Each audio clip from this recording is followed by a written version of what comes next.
देखिए फैक्ट्री में चुंबक कैसे बनती है और किस तरह से इसे ऐसा बनाया जाता है कि यह लोहे से चिपक जाती है। आपको बता दें फैक्ट्री में मैग्नेट बनाने के 5 स्टेप होते हैं, जिनमें से पहला स्टेप होता है सैंड मोल्ड्स मेकिंग। इस प्रक्रिया में जिस आकार का मैग्नेट चाहिए होता है, कास्टिंग प्रोसेस की मदद से उस आकार का सांचा बनाया जाता है और फिर उस सांचे को मॉडल मेकिंग मशीन में फिट करके इसके आसपास रेत भरी जाती है और अब इसके बाद जो एक्स्ट्रा मिट्टी बची होती है उसे हटा दिया जाता है। फिर हाइड्रोलिक प्रेस की मदद से उस सांचे पर काफी ज्यादा दबाव डाला जाता है। जी हाँ, इतना ज्यादा दबाव डाला जाता है कि यह मिट्टी पत्थर जितनी कठोर हो जाती है। हालांकि इस प्रक्रिया के बाद सांचा बनकर पूरी तरह से तैयार हो जाता है और अब इतना हो जाने के बाद दूसरी प्रक्रिया की बारी आती है जिसे मेल्टिंग कहते हैं। सांचा बनने के बाद इनमें भरने के लिए चुंबक का घोल तैयार किया जाता है, जिसे बनाने के लिए जिस सामग्री की जरूरत होती है वह है तांबा, cobalt, sulphur, nickel, titanium, aluminium और आयरन। और अब इन सभी धातुओं को एक भट्टी में डालकर 1600 डिग्री सेल्सियस तक गर्म किया जाता है। और आपको बता दें यह तापमान काफी ज्यादा गर्म होता है, जिस वजह से यह धातु पिघल जाती है और लिक्विड फॉर्म में तब्दील हो जाती है। और आपको बता दें इसके बाद दूर ही खड़े रहकर एक मजबूत शरीये या फिर ऑटोमेटिक मशीन के जरिए इस लिक्विड को मिलाया जाता है। और आपको बता दें यह लिक्विड इतना ज्यादा खतरनाक होता है कि इसका एक छींटा भी आपकी त्वचा में छेद कर सकता है। इसीलिए इस लिक्विड को मिलने वाले वर्कर्स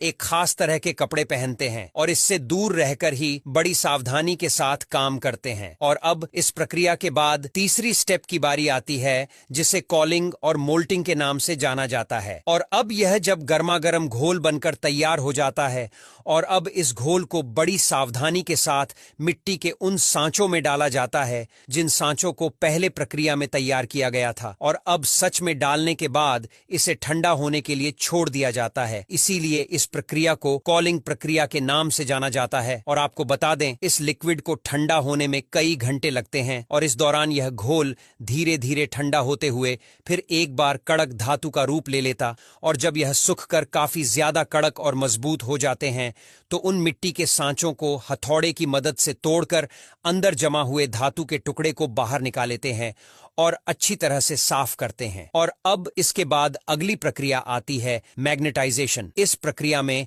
धातु से बनी इन मेटल के टुकड़ों को एक मशीन के ऊपर रखा जाता है जो इनमें इलेक्ट्रोमैग्नेटिक चार्ज ट्रांसफर करती है, जिसके बाद यह साधारण मेटल का टुकड़ा मैग्नेट में तब्दील हो जाता है। हालांकि इस प्रक्रिया में मशीन के ऊपर चुंबक रखकर नॉर्थ और साउथ पोल की तरफ करंट भेजा जाता है, जिससे इसकी सोई हुई चिपकने की शक्तियां जाग उठती हैं। जी हाँ, इस प्रक्रिया के बाद इसमें चिपकने की शक्ति आ जाती है। हालांकि अभी भी मैग्नेट पूरी तरह से बनकर तैयार नहीं हुई है। जी हाँ, इस प्रक्रिया के बाद अगली प्रक्रिया की बारी आती है जिसे फाइनलाइजिंग कहते हैं। आपने देखा होगा चुंबक काफी ज्यादा चिकनी और साफ होती हैं और ऐसा बनाने के लिए इन्हें ऑटोमेटिक मशीन से ग्राइंड किया जाता है, जिससे चुंबक पूरी तरह से साफ होकर चिकनी हो जाते हैं। और आपको बता दें वही महंगे चुंबक को सालों तक कट लगाने से बचाया जाता है और उसे पर कोटिंग भी की जाती है। इसलिए आपने कई ऐसी भी मैग्नेट देखी होगी जो काली नहीं होती हैं बल्कि सिल्वर कलर की होती हैं और उन मैग्नेट पर कोटिंग ही की जाती है। और आपको बता दें आज इस मैग्नेट का इस्तेमाल इलेक्ट्रिक मोटर और इंजन से लेकर हाई ड्राइव और म्यूजिक सिस्टम जैसे कई जगहों पर किया जाता है। और आज विज्ञान ने इतनी शक्तिशाली चुंबक भी बना लिए हैं जो एक दूसरे के साथ चिपकने की कोशिश में खुद के चिथड़े उड़ा देती है। और यह है नियोडिमियम मैग्नेट, जिसे दुनिया का सबसे शक्तिशाली मैग्नेट भी कहा जाता है। जी हाँ, यह मैग्नेट इतने ज्यादा शक्तिशाली होते हैं कि यह एक दूसरे से चिपकने पर चूर चूर हो जाते हैं। अब यहाँ तक वीडियो देख ली है तो फिर वीडियो को लाइक और शेयर करना बिल्कुल भी मत भूलना। धन्यवाद।